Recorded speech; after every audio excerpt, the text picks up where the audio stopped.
Hello, everyone. Welcome to the Kiwanis Family and Foundation Committee's webinar, and we discussing the CNH Kiwanis Foundation.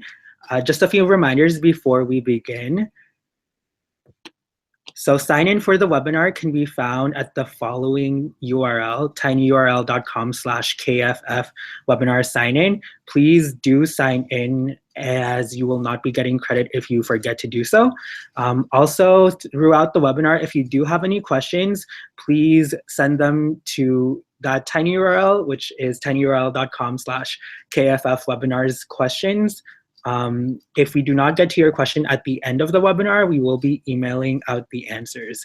So yeah, please use those resources and we will start in a few minutes.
Okay.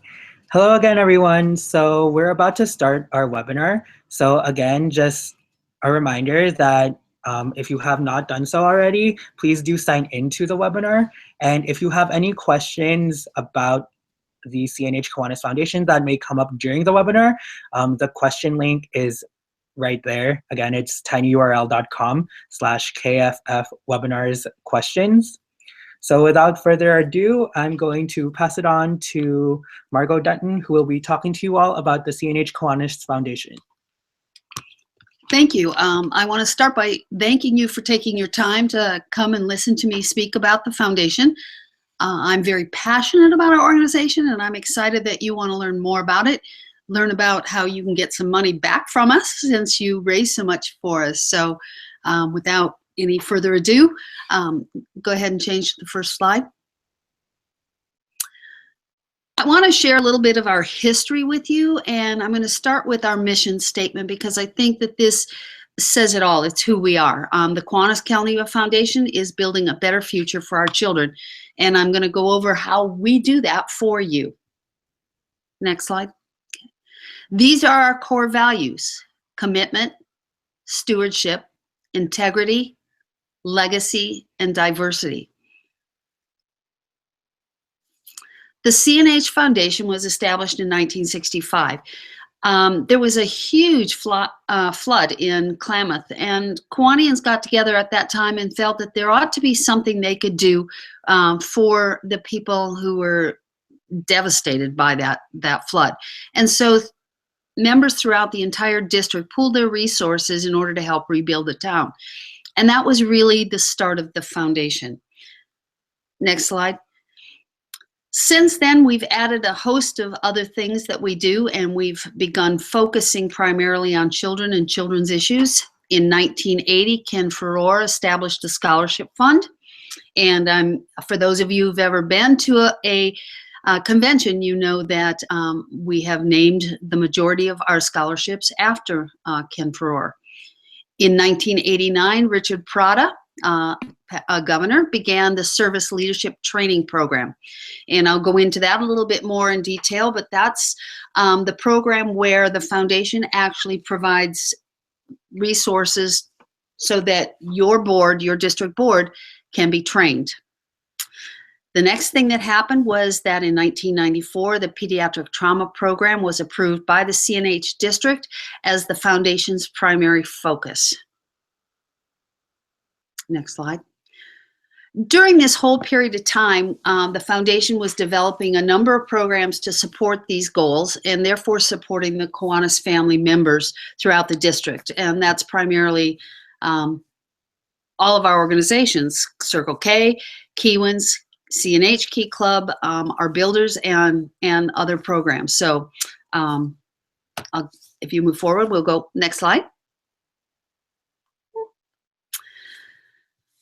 What do we actually support? And I have a couple of slides that talk about this. Your organization helps to raise thousands of dollars for the Pediatric Trauma Program. And I know that you're probably wondering where that money goes. And we support partner hospitals, Kiwanis clubs and divisional grants, service leadership program over those, because I think those are of particular value to you so that you can learn on how to get some of that money back. We have next slide. Additional areas of support are the scholarships that we make available to you, service leadership board training, Kiwanis club grants, disaster recovery, which goes back to our roots and how we started by helping out with that flood. Who are we? And I think that's important for you to know. The CNH Foundation is a 501c3 charitable foundation, which to anyone who's not an accountant probably means absolutely nothing. But what it means in terms of tax and organization, we are a recognized entity with the IRS, and a 501c3 charitable foundation actually means that any donations given to the foundation are actually tax deductible by the individual or organizations giving the money. We are governed by an elected board of directors. President, vice president, and immediate past president is the executive team, along with the district, the secretary and treasurer. In addition, we have 15 board members, each with 3-year terms, and we elect 5 each year. An individual is allowed to hold 2 consecutive terms, so a total of 6 years, unless they are elected to one of the other positions. The secretary-treasurer is also a member of our board, and we have some ad hoc members, which would be the CNH district treasurer, or governor, sorry about that, governor, which is Pete Edwards this year, and the CNH governor-elect, which would be Joni Ackerman, the executive director of the foundation, Jennifer Chavez, and the executive director of the CNH district, which is Mark McDonald. The president of the, oh, go ahead, that's fine. I'll take a minute. The president of the foundation will be me, Margo Dutton. The immediate past is Russ Kiner. I believe that many of you met him at your various events. And the vice president is Roy Talley, past governor. Our partnership, because in my mind, it really is a partnership. Circle K holds various fundraisers to support the foundation's PTP efforts. And I know, again, you want to make sure that we're using your money wisely. The funds raised are restricted, and in accounting terms, what that means is they can only be used for the foundation's PTP programs. We can't use it for the scholarships. We can't use it for our admin expenses. It's truly must go to PTP programs. They are used to support our 6 partner hospitals, and our 6 partner hospitals include Kapi'olani in Hawaii, Renown in Nevada, in the Reno area. We have Oakland Hospital. We have Oakland's Children. We have Valley. We have Rady's in San Diego and Loma Linda. One of our main goals this year is that we add some partner hospitals, and the areas we are looking at are Las Vegas. We are looking at the Los Angeles area and the Orange County area. In addition to that, we use your funds to provide grants to Kiwanis clubs, divisions, and to our service leadership program clubs. And I really want to increase the amount of money that we give to you to help you do those programs. So we're going to go into a little more depth on how you can apply for those grants and what the criteria is. Go ahead, go next slide. Again, what we give back to you. We give you approximately $18,000 annually for the district officers training, and that's the board meetings. We pay for hotels, we pay for training materials, whatever's needed for that training for your district officers. In addition, the foundation awards, last year the budget was $17,500 for scholarships to Circle K members. And the foundation, again, and I keep talking about these grants, but we really want you to understand that there's money available to you. Next slide, sorry. Funding for, and I'm really gonna talk about the grants because I really want you to understand, and I wanna see a real increase in this. I want you guys to keep my grants committee very busy with these. Funding for projects which seek, what would be a qualifying grant, I guess is what I'm saying. Funding for projects which seek to prevent and or treat pediatric trauma. Pediatric trauma is defined as sudden, unintentional physical injury. We fund new PTP service projects only, and we provide up to $250 per project is what you can receive. Now, it used to be that you had to match, and so some of you, if you have been around a little bit, remember a time when the foundation asked you to come up with some money in order to get a grant. I want to make sure you understand that at this point in time, you are not required to match at all. So if you have a new project, but you just don't have the money to get it off the ground, or you don't have enough money to get it off the ground, the foundation will in fact give you $250 per project. Next slide. Here are some ideas, and at your district board meeting, for those of you who did not have the opportunity to be there, we did some brainstorming about how to come up with a good event in your area. And these are some ideas of what have been done in the past that would not take a great deal of money to implement.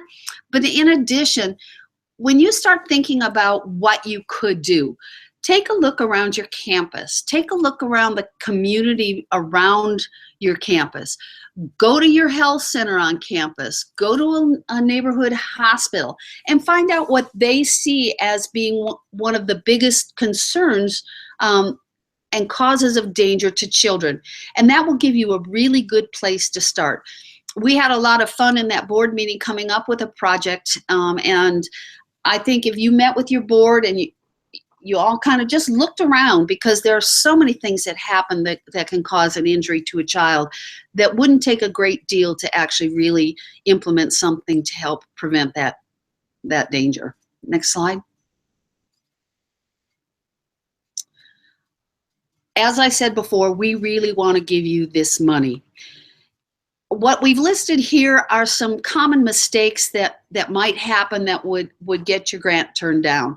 The biggest one is that the project is not new.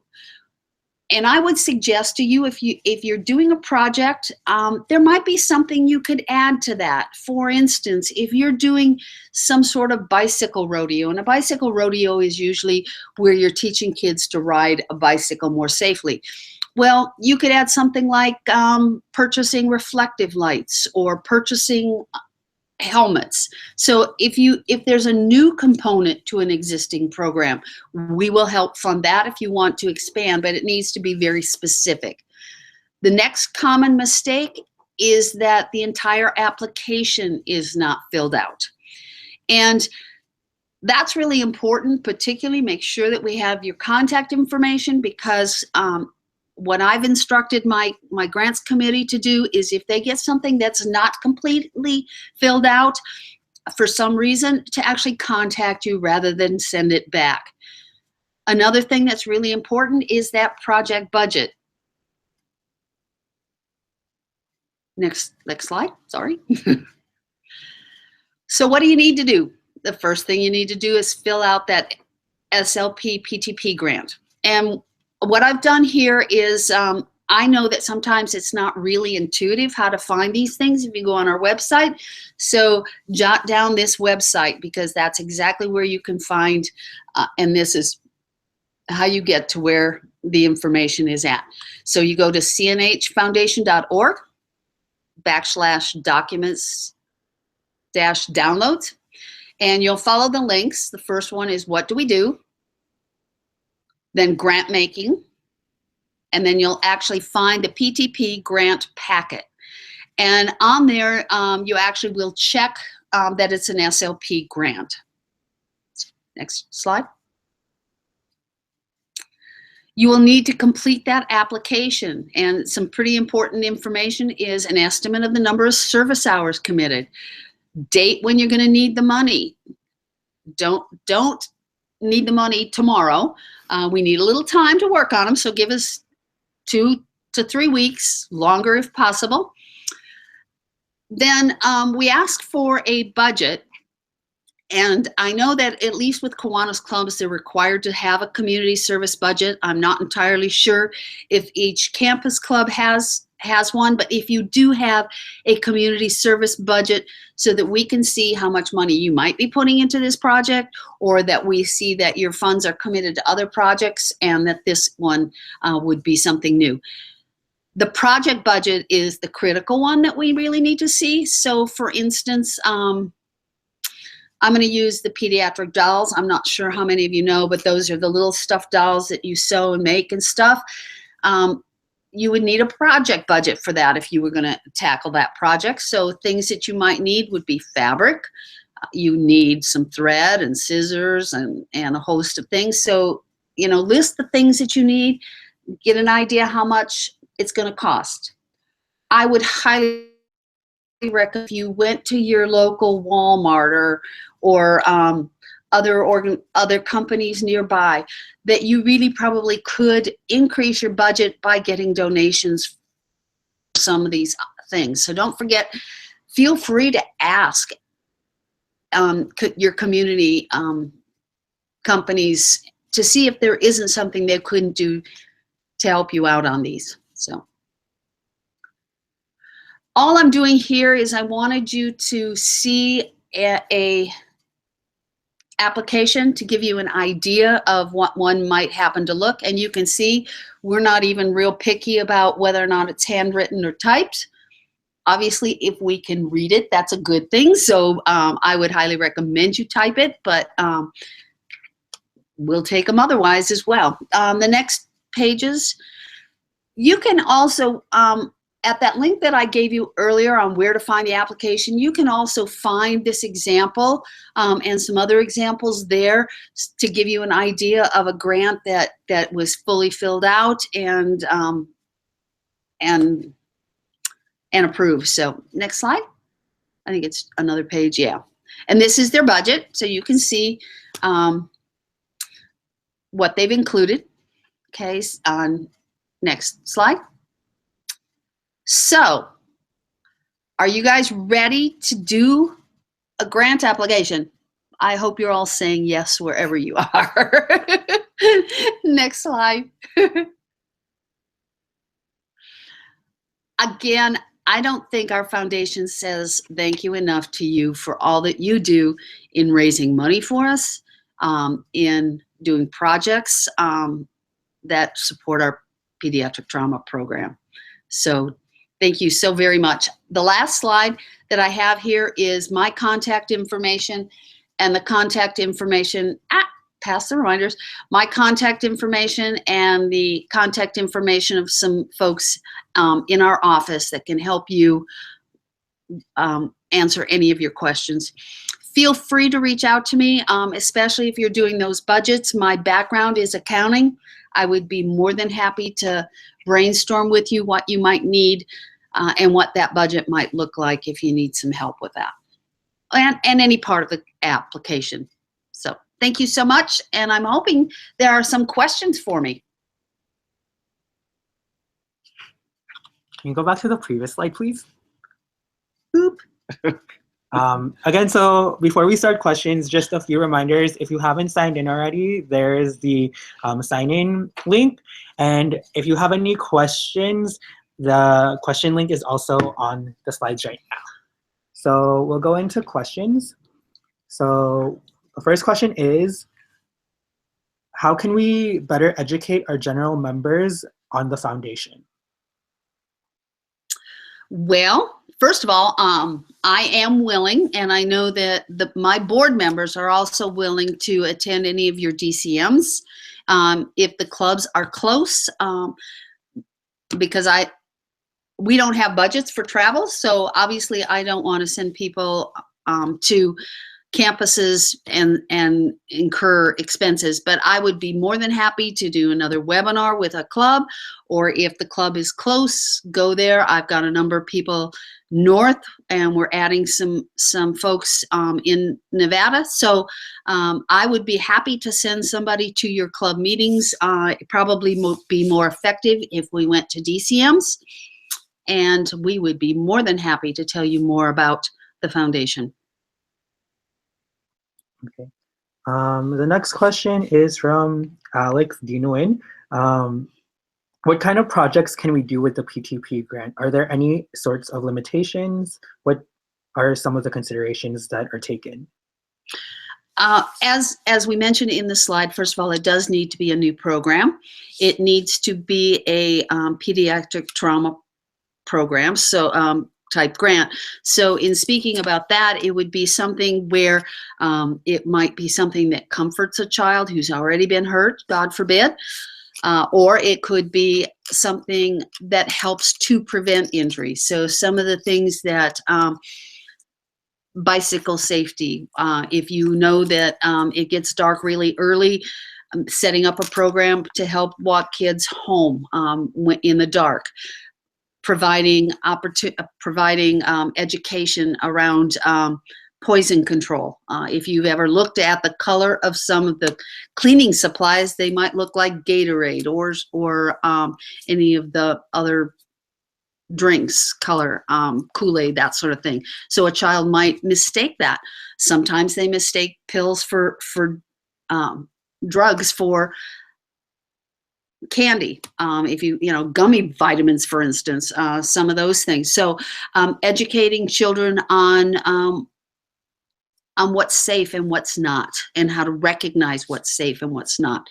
So anything that might help to prevent injury, swimming lessons in some areas, drowning seem to be a big problem. So that safety, some things that we don't talk much about, but skateboarding, and some of the I guess I don't know what they're exactly called, but the hover things that kind of, people are falling on.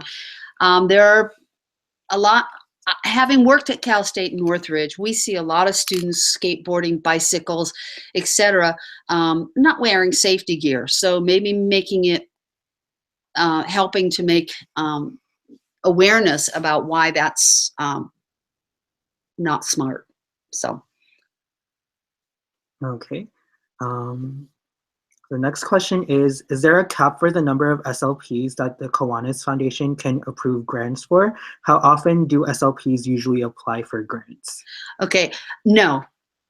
If we get a grant that is meets the criteria, it gets approved. You can submit grants throughout the entire year, so there is no set time for actually applying for a grant. We will, like I said, there's no cap. Send them in. The next question is, how long does the grant process usually take? How long can I expect to hear back or receive the funds after submitting the application? It usually, we try to, but if you bombard them, it may take longer, and I hope you do bombard them. We like to give an answer back within 2 weeks. Given that we too are volunteers and most have jobs, it can take up to 4 weeks, and we will write the check right away. I would say give us a minimum of 4 weeks if you can. And quite frankly, there have been times when we've actually funded something that's already happened because the paperwork didn't get in quickly enough. So if you've already done something in the last couple of weeks and you think that you should have applied for it, we'll even look at those. The next question is about scholarships. So how do you apply for a scholarship, and what are the criteria that are judged based for the scholarships? Awesome question. The applications will show up in January, in the January area. They are due in February, usually the first week or so of February. I'm going to make sure that your tech person knows when that's available, so they can put a link on your website to that. So, and the criteria. The criteria is based on community service. It is not based on grades. And for Circle K particularly, as long as you are making academic progress, meaning that you are in school and you will be in school the next semester or year, you can apply. The community service, 60% of it is generally your Kiwanis family experience, because I understand that there may be some CNH and Kiwanis members on the call, so I want to kind of cover for both. But the it's 60% of your service, and if you look at the application, it includes all the activities that you've actually done during the year. For CNH and Kiwanis, it would be for your 4 years. It includes positions that you held. My best advice to you in order to rate highly is to clear about what the event is. If you are using acronyms, and if you go back and look at my slides, at least in when I first use a term like PTP, I explained what it meant. Don't put something down where the reader might not know what it is, because quite frankly, sometimes because you know what it means, you assume the reader does. And this will be Kiwanians who may or may not understand your organization well, so might not realize what the position is. So 60% of it is your Kiwanis family activities. On the front page, when you get the application, when you see the application, it asks for your personal information. It'll ask what school you're at, you know, that sort of thing. We actually remove that before it ever goes to the judges. Your application is given a number, so it really is blind, so that we don't know who we're judging. Now, obviously, in places, it might say that you're the governor. Well, there's only one of you, so we'll know who that is. But in general, if you say you're a lieutenant governor, we may not know who you are. If you're a committee chair, we might not know who you are. So again, 60% is your Kiwanis family experience. 20% is your school experience outside of Circle K, and then the last is to your community. So if you church-based, boys and girls club, something that you might be doing that is not at all related to your school. All of those are judged. The important thing that you should know, and this is for general members, only 1/3 of the dollar amount may go to a district board member. I think there's a real misconception that that only board members will get these scholarships, and that's just not true.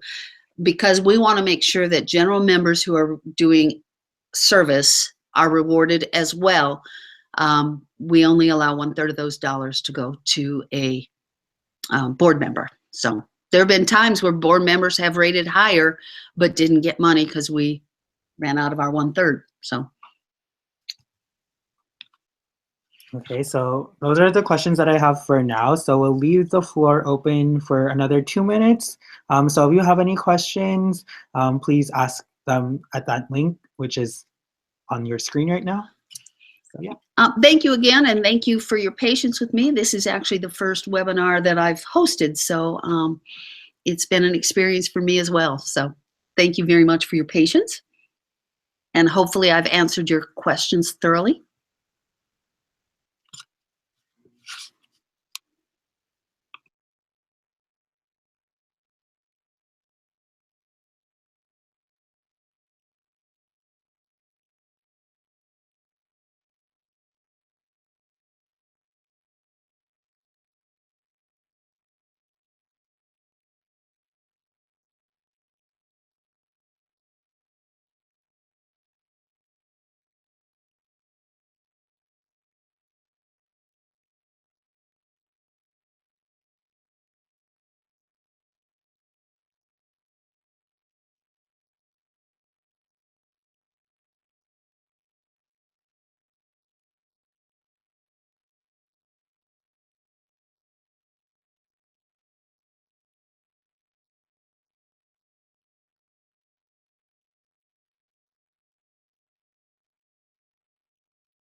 Okay, so it looks like no one else has any questions, but again, if you do have any questions in the future about anything that the foundation does to support Circle K, whether it be through grants or through scholarships,